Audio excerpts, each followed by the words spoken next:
3 kg and 2 kg 2 mass வந்து படத்தில் காமிச்சிருக்க மாதிரி ஒரு ஹரிசாண்டல் சர்ஃபேஸில் வந்து வச்சுருக்குறாங்க. இந்த 3 kg மாஸுக்கும் அந்த ஹரிசாண்டல் ஃப்ளோருக்கும் இடையில வந்து ஃப்ரிக்ஷனல் ஃபோர்ஸும் எதுவும் இல்லை. ஆனால் அந்த 2 kg மாஸுக்கும் ஹரிசாண்டல் சர்ஃபேஸுக்கும் இடையில வந்து ஃப்ரிக்ஷனல் ஃபோர்ஸ் வந்து 2 நியூட்டன் இருந்தது அப்படின்னு சொன்னாக்க, இந்த 3 kg மாஸ் இருக்குது பாருங்கள், அதில் வந்து நாம் வந்து ஹரிசாண்டல் சைடில் 5 நியூட்டன் ஃபோர்ஸ் கொடுத்து தள்ளணும்னு சொன்னாக்க இந்த மொத்த சிஸ்டத்தோட ஆக்சலரேஷன் எவ்வளோ இருக்கும் அப்படின்னு கேட்டிருக்கிறாங்க. ஃப்ரிக்ஷனல் ஃபோர்ஸ் வந்து 2 நியூட்டன்னு சொல்லியிருக்காங்க.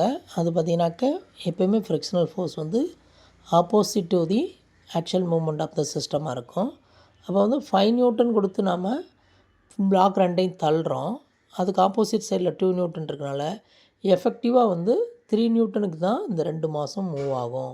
அப்போ ஃபோர்ஸ் வந்து 3 நியூட்டனு, டோட்டல் மாஸ் வந்து 5 kg. Acceleration of the system வந்து force by mass, that is nothing but 3/5 equal to 0.6 metre per second squared. Option 2 is the correct answer.